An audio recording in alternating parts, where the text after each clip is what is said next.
हिसार लोकसभा से हमारे लोकसभा के कैंडिडेट चौधरी रणजीत सिंह जी चौटाला इन्होंने अपना नॉमिनेशन पत्र दाखिल किया है और मुझे भी इनके नॉमिनेशन पत्र में यहाँ दाखिल करने के समय पर उपस्थित मैं रहा हूँ और बहुत अच्छे प्रकार से जिस प्रकार से हम देख रहे हैं कि शहर के और पूरी लोकसभा क्षेत्र के बहुत से लोग नॉमिनेशन पत्र दाखिल कराने के लिए अपनी यात्रा निकाल करके अभी भी आ रहे हैं। इतना लंबा जुलूस था क्योंकि मुहूर्त के समय पर इनको अपना नॉमिनेशन दाखिल करना था, इसलिए जल्दी से इनको बीच में से ला करके दाखिल कराया है। वापस शोभा यात्रा में जाकर शामिल होंगे और हज़ारों की संख्या में ये सारे इतने सैकड़ों वाहनों के साथ यहाँ पहुँचे हैं। आज इन्होंने नॉमिनेशन पत्र अपना दाखिल किया। मुझे पूरा विश्वास है, पूरा भरोसा है कि बड़े मार्जिन से इस सीट को हम जीतेंगे। हमारा नॉमिनेशन का जो सिलसिला है वो 29 तारीख से ही शुरू हो गया था। 29 तारीख को पहला नॉमिनेशन गुड़गांव के हमारे प्रत्याशी रविंद्रजीत जी ने उसका नामांकन दिया था। अब आज से लगातार 6 तारीख तक नॉमिनेशन चलेंगे। मेरा अपना नॉमिनेशन भी करनाल से 6 तारीख को हम लोग करना होगा। सर कुलदीप जी और भव्य जी नहीं है। ऐसा वो अपने किसी पारिवारिक काम से बाहर गए हुए हैं। ससुराल में उनका कोई फंक्शन था तो इसी में वहाँ गए हैं और जो कि परसों ही तो रिलीज हुई थी आदमपुर में, मैं भी आया था। वो बिल्कुल जिसमें गनाची पूरे तन मन से साथ हैं और आज उन्होंने पहले ही कहा था कि मैं किसी कारण से नहीं। हरियाणा में कांग्रेस को कहा गृह मंत्री की कोई बड़ी रैली होनी है? हाँ, सामान्यतया जब आखिरी 10 दिन रह जाते हैं 15-10-12 दिन में तभी ये रैलियाँ होती हैं। तो अभी 10 तारीख के बाद अपेक्षा ये है क्योंकि अभी और प्रांतों में वो लगे हैं जहाँ तीसरे और चौथे चरण का जो चुनाव है, अभी तो हमारा छठे चरण का चुनाव है, तो तीसरे चौथे पाँचवें चरण के चुनाव में वो व्यस्त हैं। चाहे प्रधानमंत्री जी हों, हमारे गृह मंत्री जी, राष्ट्रीय अध्यक्ष जी, तो उनकी उधर से जैसे व्यस्तता धीरे धीरे कम होगी। अभी तीसरे चरण का चुनाव शायद 2-3 दिन में होने वाला है, तो चौथा और पाँचवा आखिर हमारा तो छठा 25 मई को है, आखिरी सप्ताह में 10 दिन। हरियाणा में कांग्रेस को कहाँ देखते हैं, क्योंकि वो भी 10 की 10 सीटों पर दम भर रहे हैं सर? दम तो सब भरेंगे और सबको भरना भी चाहिए, उसमें कहीं कोई आपत्ति नहीं है। सब अपनी पॉलिटिकल पार्टियां चला रहे हैं, लेकिन जनता ने जिस प्रकार का एक रुख अपनाया है, आपको पता है कि हम लगभग 1.5 महीने से अपने इस अभियान को चलाए हुए हैं। कांग्रेस तो 3 दिन पहले उतरी है, उनको कोई रिस्पांस मिल नहीं रहा है। जिस प्रकार की उनके घर के अंदर जैसे द्वंद्व थे, उन द्वंद्व में से आज तक भी वो निकल नहीं पाए हैं। अभी आज ही उन्होंने कल ही शाम को गुरुग्राम की प्रत्याशी घोषणा अब की है। उनका कहीं किसी प्रकार का कोई अभियान में तेजी नहीं है, कोई उनके कैंडिडेट को रिस्पॉन्स मिल नहीं रहा है और निश्चित रूप से हम हरियाणा में। मनोज जी, कांग्रेस ने गुड़गांव से राजबब्बर को उतारा है, आपको लगता है कि किस तरह से इस पर आप अपनी रिएक्ट करें? नहीं, देखिए, राजबब्बर पहले तो अपने यहाँ प्रदेश के से उनका कोई लेना देना नहीं है और उन्होंने उत्तर प्रदेश में भी अपने आप को आजमा के देख लिया, यहाँ भी आजमा के देख रहे हैं। केवल सेलिब्रिटी होना ये कोई जनता के आकर्षण का विषय नहीं होता। देश में कौन क्या कर रहा है, आखिर आज चुनाव कैंडिडेट से ज़्यादा नेतृत्व का चुनाव ये चल रहा है। नेता कौन है, नेता की नीति क्या है, नीयत क्या है। तो जैसे राहुल गांधी, नरेंद्र मोदी जी, यानी इनके नेतृत्व का जो चयन है, उस चयन में कहीं नरेंद्र मोदी जी कहीं आगे हैं। आज हर प्रत्याशी के साथ उसके नेता का नाम भी प्रमुख रूप से लिया जाता है। तो आज कहीं कांग्रेस को कुछ भी कहीं हासिल नहीं हो रहा और राजबब्बर का कोई यहाँ परिचय नहीं, कोई उसका आधार नहीं है। तो किसी प्रकार का कोई विषय मुझे लगता है कि तो उनको कोई ये चुनाव नरेंद्र मोदी वर्सेस राहुल गांधी यही होगा निश्चित रूप से। हरियाणा में भी देश का चुनाव है। देश का चुनाव जो होता है तो राष्ट्रीय नीतियाँ उसमें काम करती हैं। आखिर 10 साल में मोदी जी के नेतृत्व में सरकार ने क्या किया है जो 55-60 साल में भी नहीं कर सके, वो मोदी जी ने 10 साल में करके दिखाया। बल्कि उन्होंने तो 55 साल में ये सारी चीज़ें उलझाई हैं, चाहे वो कश्मीर का विषय हो, चाहे नक्सलवाद का विषय हो, चाहे नॉर्थ ईस्ट के प्रांतों को देश से अलग होने की जो उनकी भावना पनप रही थी वो हो, चाहे राम जन्मभूमि पर 500 साल से लटका विषय राम मंदिर का विषय वो हो, मुस्लिम समाज में महिलाओं की पीड़ा वो मोदी जी ने समझी और ये 3 तलाक का जो विषय समाप्त किया। एक से एक ऐसे राष्ट्रीय मुद्दों पर मोदी जी ने जो काम किए हैं और न केवल अपने देश में, दुनिया में भी भारत का नाम आगे बढ़ाने में जो मोदी जी ने काम किया है वो बहुत प्रशंसनीय है। लोग सामान्य व्यक्ति इसको समझने लग गए हैं। सर, करनाल से आपके सामने जो दीपांशु राजा है उनको भगोड़ा घोषित कर दिया है, कह रहे हैं कि द्वेष की भावना से ऐसा किया जाए। ऐसा कुछ नहीं है, ये केस कोई आज का नहीं है और ये कोर्ट ने भी मुझे डेट तो याद नहीं है लेकिन कई महीने पहले उनको भगोड़ा घोषित किया था। आखिर उनको हाजिर होना चाहिए, जो हाजिर नहीं होगा कोर्ट में तो भगोड़ा घोषित होगा ही, कोई हमारा उसमें कोई रोल नहीं है। आखिर उसको कोई भी केस होता है किसी व्यक्ति पर तो कोर्ट में हाजिरी देना जरूरी है। अगर कोर्ट में हाजिरी नहीं देगा तो कोर्ट का काम भगोड़ा घोषित करेंगे, इसमें हमारा क्या लगेगा। सर दुष्यंत चौटाला ने कहा है कि हुड्डा ने मनोहर लाल से पूछ के टिकट बांटे हैं, उनके फायदे के लिए टिकट बांटे। अच्छा रहे, सारे के सारे लोग हमसे पूछ के बांटे, हमको क्या दिक्कत है। लेकिन कांग्रेस वाले सीधे सीधे यही कह रहे हैं कि आपके 9.5 साल का जो कार्यकाल था उसको लेकर हम वेट करेंगे और उसी पे जवाब तलबी करेंगे। कहना चाहिए उनके हाथ में कुछ नहीं है, जनता के हाथ में है। जनता क्या समझती है हमारे 9.5 साल के राज को, जिस प्रकार से पारदर्शिता हमने बरती, जैसे नौकरियों का विषय बिना पर्ची खर्ची के सिर चढ़ बोल रहा है। ये ऐसा जादू जैसा विषय आया है लोगों के मनों में कि ऐसा कभी आज तक हुआ नहीं। कर्मचारी भटकते रहते थे, ट्रांसफ़र की पर्चियां ले लेके हज़ारों रुपया रिश्वत का देते थे, फिर भी भरोसा नहीं होता था, नहीं होता था। आज उनके घर बैठे काम होते हैं। आज हरियाणा में गरीबी रेखा को हमने 1,20,000 की बजाय 1,80,000 कर दिया।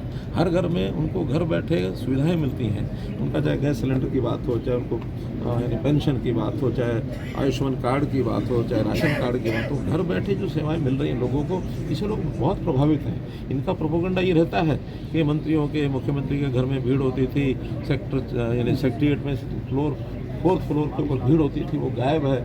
मैं कहता हूँ ये बड़ी अच्छी बात है। जनता की भीड़ अगर कम है इसका मतलब जनता संतुष्ट है। जनता जिस दिन संतुष्ट नहीं होती उस दिन यहाँ से दौड़ दौड़ के गाड़ियाँ ले लेके और दिनों दिन खर्च करते हैं, पैसा खर्च करते हैं। इसका मतलब जनता संतुष्ट है। तो इसलिए जनता की संतुष्टि का ये पैमाना है कि मंत्रियों के घरों पर भीड़ ना आए, घर बैठे उनके काम हो।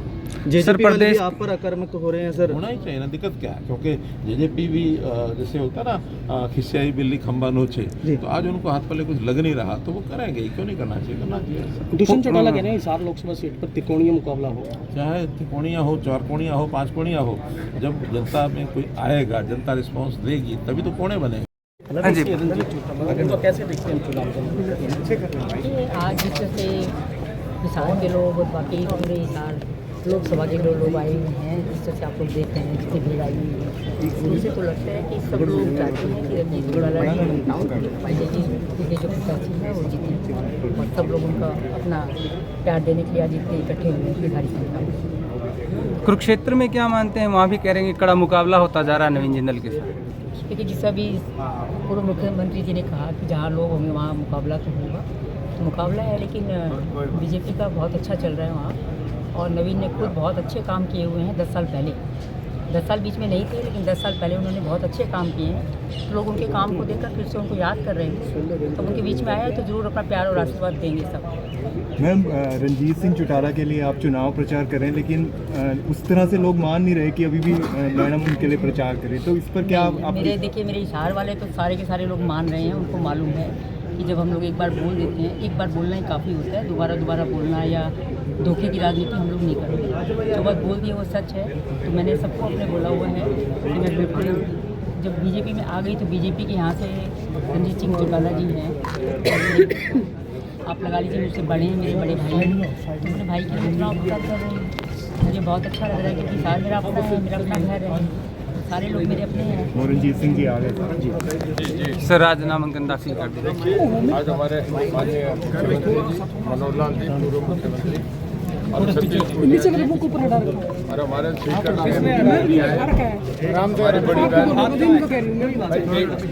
हमारी बड़ी बहन सावित्री जी जिंदल, हमारे डॉक्टर साहब गुप्ता जी, हमारे सभी विधायक दयाला साहब भी और दूसरे जितने थे सभी मौके गंगवा साहब भी सब पहुँचे हैं और नॉमिनेशन फाइल करा। लगता है कि बहुत अच्छा जन समर्थन मिला। पीछे 15,000 की भीड़ जरूर से हम चल के आए और 100% चुनाव जीते। जनता का मन बन चुका है मोदी साहब। खट्टर साहब भी आए थे सर आपके नामांकन भरने के दौरान। माननीय मनोहर लाल जी आए ने बनवा के गए यहाँ से अभी। कैसा रिस्पांस रहा सर आज जो लोग पहुंचे थे आप नामांकन? देखें ना जी, जनता सुबह इतने बजे से, नहीं तो 11 बजे से पहले लोग ही नहीं आते। 9 बजे से जनता आ गई थी। हमें जुलूस में 1.5 घंटा लग गया, जुलूस ख़त्म ही नहीं हो रहा था। फिर हम बीच में उतर के गाड़ी में पहले भाग के गाड़ी में बैठ के नॉमिनेशन फाइल कर। टाइम हमारा 11:30 बजे तक था जी। प्रकाश कह रहे हैं कि जो देवीलाल की विरासत को आगे बढ़ाने का हम वही कर रहे हैं, बाकी सब नाम खराब कर रहे हैं। कौन कह रहे हैं? उनका क्या लेना देना है? वो लोग हम जुड़े रहे हैं, उनकी नीतियों को आगे बढ़ा रहे हैं। दुनिया जुड़ रही है, देश जुड़ा रहा है, मुलायम सिंह जुड़ रहे हैं, लालू जुड़े रहे, सब अपने अपने चले गए। वो तो गद्दारी करके गए, वो इनसे भी कर गए, जिंदल साहब से भी कर गए, उनसे जो विजयलाल से भी कर गए, हुड्डा साहब से भी कर गए। शैलजा से भी करिए, हर एक से छोड़ के गए हैं। जो देवलाल के कर्मठ कार्यकर्ता शिवराज, हम उनके बेटे हैं, वो कैसे कह गए? आज की भीड़ क्या संदेश देती है? मीडिया संदेश देती है, जनता मोदी साहब को धूम धमाके से बनाना चाहती है। सर, जिस प्रकार से कांग्रेस की टिकटें वितरित की गई है, क्या लगता है कि हुड्डा साहब ने अपने हिसाब से करवाई या पूरी कांग्रेस का उसमें? हुड्डा साहब ने पूरी कांग्रेस को खिलाफ कर दिया, अपनी मनमाई ही करी है। जब ऐसे होता है, ऐसे इंदिरा गांधी ने करा था एक बार 1977 में, तो लोगों ने रिबट करा, एक भी सीट नहीं आई थी। इंदिरा जी भी हार गई, राहुल गांधी हार गए। देखिए, लोग मेरे को उसको पसंद नहीं करते। जब सेनापति कमज़ोर हो जाता है तो लोग बगावत करते हैं, सूबेदार बगावत करते हैं। जब सेनापति कमज़ोर होता है तो भेड़ बकरियों का झुंड जो होता है वो बिना घट रही है कि जो उसकी स्थिति होता है सब जा रहे हैं। ना शैलजा उनकी सुन रही, कंवर आपके करण दलाल थे, उनके सबसे मजबूत साथी थे, उनके रिश्तेदार थे। अब तक का अगर सबसे ज़्यादा कंट्रीब्यूशन था उनका था, जो बंसीलाल के परिवार की टिकट काट दी। छोटू राम का बहुत बड़ा नाम था सर, छोटू राम का, उनके नाम के वो गीत गाते हैं, रोज़ माला चढ़ाते हैं। उनके पोते का टिकट काट दिया उन्होंने, तो अपनी हट धर्मी से कांग्रेस को नाश कर दिया। जैसे राहुल गांधी ने उत्तर प्रदेश में नाश कर दिया, हुड्डा साहब हरियाणा में नाश कर दिया।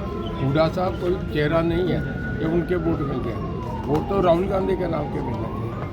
वोट इन सब हम सारे लीडर से इकट्ठे हैं ना, हम 10 लोग इकट्ठे आए। अब जहाँ शैलजा नॉमिनेशन भरी है उनका एक नहीं आ रहा, जहाँ हुड्डा साहब नॉमिनेशन भरे वहाँ नवदीप सुरजेवाला नहीं जा रहा, वहाँ किरण नहीं जा रही, वहाँ आपका शैलजा नहीं जा रही, वहाँ वीरेंद्र सिंह नहीं जा रहे, सब उनके खिलाफ। जब एक आदमी ऐसा करेगा तो आउट हो जाएगा। तो कांग्रेस की अंतर्कलह का कोई चुनाव पे प्रभाव नजर आएगा फिर? देखिए, कांग्रेस पूरी तरह हारेगी 10 सीटों पर। इसके बाद मैंने बताया था ना, आपने वेस्ट बंगाल में, आप उत्तर प्रदेश में, बिहार में, गुजरात में, उड़ीसा में, तमिलनाडु में 300 सीटें हैं। 1970 के बाद रिपोर्ट है कि 47 साल में कांग्रेस नहीं है, कांग्रेस है ही नहीं, खत्म होगी 47 साल में, केवल वो पार्टी आ गई है। और हरियाणा में जब 10 साल कोई पार्टी चली जाती है, कांग्रेस दोबारा आई नहीं है। इतिहास हरियाणा से कांग्रेस चली गई, कांग्रेस का पर्दा गिर गया। इन्हें हमें अब नजर आ रहा है, उन्हें 4 तारीख को नजर आएगा। कोई मुकाबला मानते हैं सर जयप्रकाश जेपी के साथ या फिर एक तरफा? देखिए, हम जयप्रकाश को कहीं गिनती भी नहीं करते। मोदी साहब का वोट है, एक जो होड़ लगी है, कितना पोल हो, हम चाह रहे हैं कि मैक्सिमम पोल हो। अगर ये 90% पोल होता है तो हमारा मार्जिन यहाँ से 6-7 लाख का जाएंगे। बहुजन समाज पार्टी के उम्मीदवार का बड़ा आरोप है जी, ये भारी उम्मीदवार हैं सभी, मैं यहाँ का लोकल उम्मीदवार हूँ। मेरा जन्म हुआ था ना तो सिरसा में हुआ था, चौटाला गांव में था, जिला हिसार था। अब रिकॉर्ड पे देख लो जी। अब वो क्या कहे, अनपढ़ आदमी का हम क्या जवाब देंगे। एक बात देखते हैं, आज भारत चीन सीमा पे पाकिस्तान एक तरफ है और देश को बड़ी मजबूत सेना की आज आवश्यकता है, जो हम गाजा में देख रहे हैं, दूसरी जगह देख रहे हैं। आप मुझे एक बता दो, हमारे प्राइम मिनिस्टर ने अब वहाँ सब जगह नए हथियार दिए हैं, 0- टेम्परेचर में हमारे फौजी अपने बढ़िया हथियार लेके बैठे हैं, वो खुश हैं, उनके बच्चे घर में खुश हैं। आज देश में क्या उन हालात में राहुल गांधी देश को बचा लेगा? मोदी बचा सकते हैं देश को। लोग इन बातों को देखते हैं, लोग देश की स्टेबिलिटी, लोग सार्वभौमिकता देश की देखना चाहते हैं। तो जीत तो होगी, जीत तो जिस दिन मोदी साहब का टिकट जिसको चला गया वो जीता हुआ।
হ্যাঁ হ্যাঁ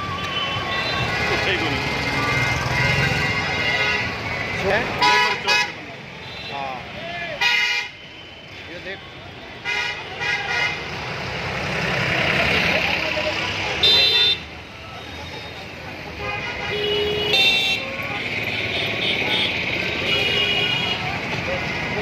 ये